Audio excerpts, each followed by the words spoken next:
At a certain point in time in your life as a female or a male, you woke up one morning and you have noticed that as a guy, there's semen all over your boxer or whatever where you were sleeping, and as a lady, there's fluid all over your pants or something like that. Yeah, that incident or that phenomenon is popularly known as wet dreams. That's the name we all know for that incident.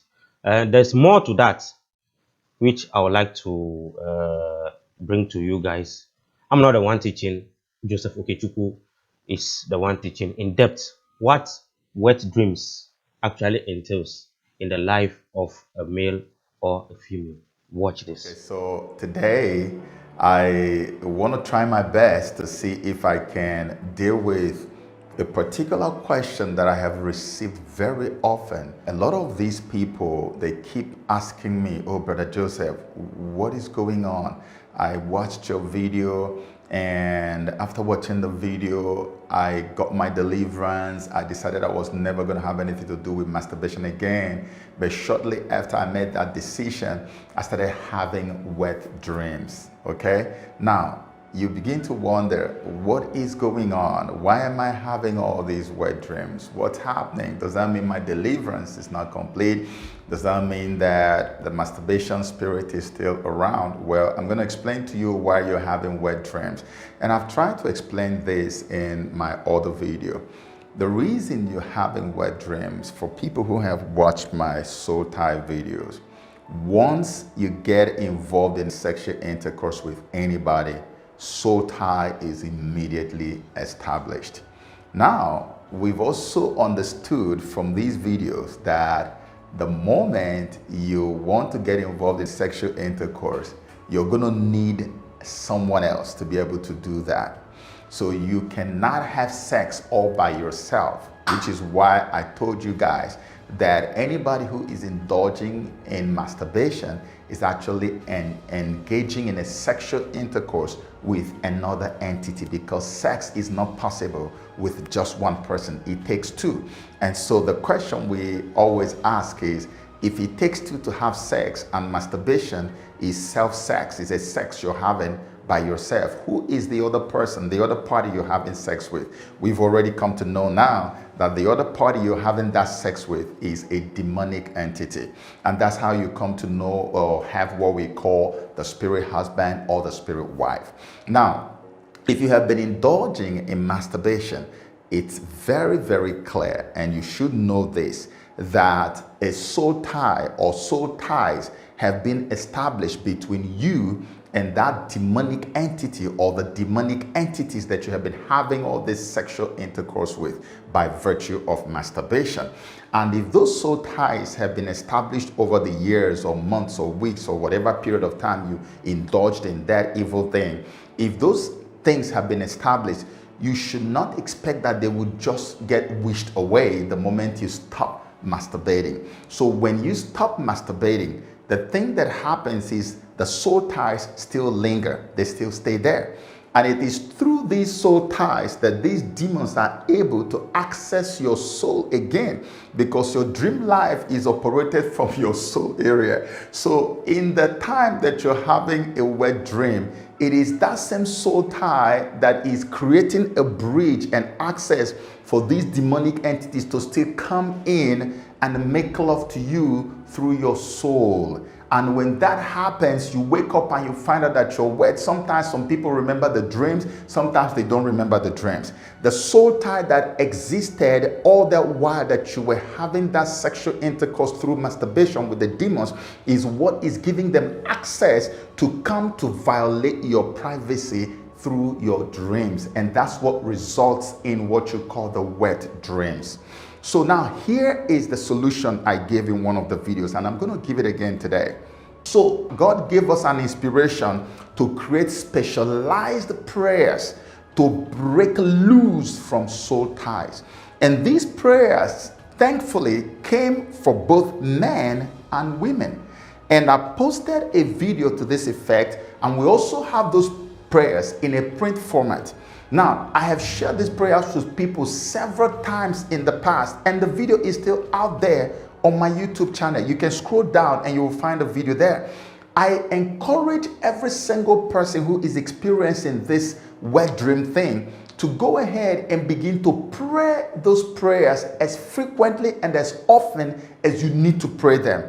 As you keep on praying those prayers, having made your decision to run away from masturbation, you're going to realize that over a short period of time, that whole wet dream nonsense is going to end, because you need to evacuate the satanic evil energy that has been deposited in the regions of your soul. Remember, I've explained to us before also what actually happens when you have sex. You know, many people think that it is the male organ coming to meet the physical female organ. That's actually what you call sex. No, those are preambles. Those are the things that actually enables the actual sexual intercourse to take place. Real sexual intercourse is translated to mean the intermingling of two spirits. When two spirits are intermingling like this, and the end result of that intermingling is that both of them melt into each other and become one. Now, there's a message I've always preached, which I believe I have to preach again, from the book of Genesis, where the Bible talked about two shall become one. Of course, you know that there's no way that two can become one physically. There's no way that a man and a woman can come and their bodies will come together. So if that doesn't happen, then what is God talking about when he says that two shall become one?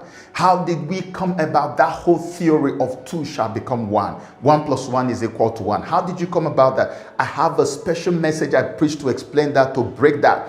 Because if you look at the book of Genesis, where the Bible said that God made a woman for Adam, you don't know that when God took the ribs and all the things he took to go and make Eve, that he also separated the spirit of the woman from that of the man.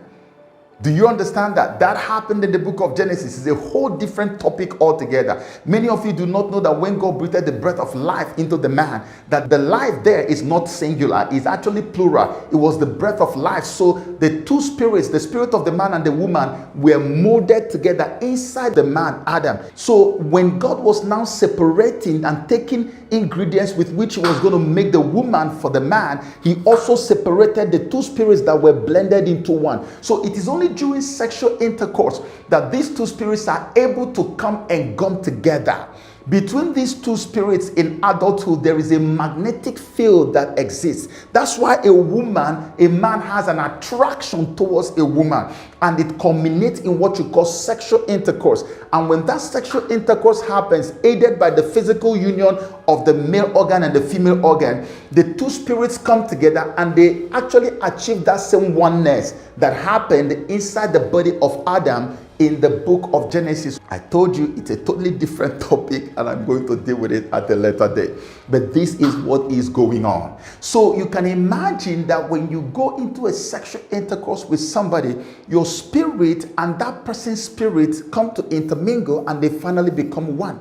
If the demon, the spirit in the other person, is a demonic entity that is in charge or that oversees the ancestral curses or limitations in their family background, it means that your own human spirit is eventually going to intermingle with that demonic entity and eventually going to become one with that demonic entity. So that when the sexual intercourse is over, both spirits are supposed to detach and go back to the souls, right? Everything will detach, even the male organ, and everything will detach and they will go back. But you have no idea that most often than not, when you intermingle and bond with a demonic entity, your spirit and that of the entity bonds. Most often than not, there are 2 or 3 scenarios you must expect. Number one, all the curses and the poisons that come with that demon are already automatically injected or infused into your own spirit, so that you actually come out of that sexual intercourse becoming a totally different person, because your spirit is really who you are. Your spirit is who you are. So you have a contaminated, polluted spirit automatically just by having sex with someone. That's the first scenario. The second scenario that many people don't even think about is that the demonic entity can actually arrest your spirit and refuse to release your spirit. And because he has arrested your spirit, and this demonic entity is the spirit of Satan himself, they can arrest your spirit and chain your spirit in the pit of hell. But then what happens to you again? Because you cannot walk around with just a soul and not have a spirit. Now, One theory you have never heard before, and I'm going to tell you now, is that because that demonic entity was able to harvest your spirit and you gave it to them willingly, legally, and they've arrested it, they now have the right, they have won the right to replace your spirit with their own demonic, another demonic spirit of their choice. So let me explain to you how this works. So you see, when Christians say, I have given my life to Christ, you gave your life to Christ, but you're still walking around the whole place, entering your car and moving. How can you say you gave your life to Christ and you're still walking around the whole place? Actually, it is true you gave your life to Christ. You know why? By that confession you made, your spirit has been given to Christ. And that's why the Bible says, for my life is hid with him, with Christ. So if you give your life to him, then the scripture is right when it says, for my life is hid with him. So now, if your life is hid with him and he has received your spirit, he has also won the right to replace your spirit with his own spirit, because you cannot be left with only a soul without a spirit. That's why when he takes your life, as you give it to him, he immediately, in the same instant, actually replaces your own spirit with his spirit. And that's when the scripture now says, for it is no longer I that live, but Christ that lives in me. You see how that works? So whoever receives your spirit, whoever receives your spirit has won the right to replace that your spirit with his own spirit. If it is God you gave it to willingly, God replaces that spirit with his spirit. And then it is no longer you that live, but Christ, God's spirit, that lives in you.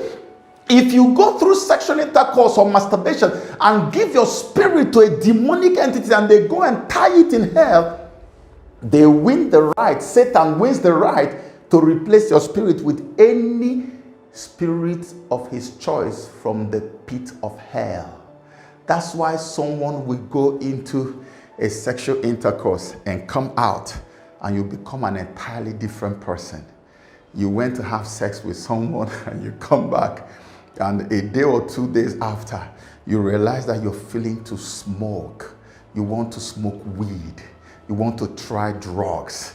You want to even have sex with babies. You feel like you want to start sleeping with women who are like 80 years old, 70 years old, or men who are like 85, 90. You're having some weird cravings, terrible urges, terrible desires creeping into your mind, and you're thinking, what's going on? This does not happen in my family. No one in my family has ever done this. What am I feeling for? Why am I like this? You can't understand, because the you that you were before you went into that sexual affair has died, is gone, is in hell, now is arrested. It's now a different spirit that is inside of you.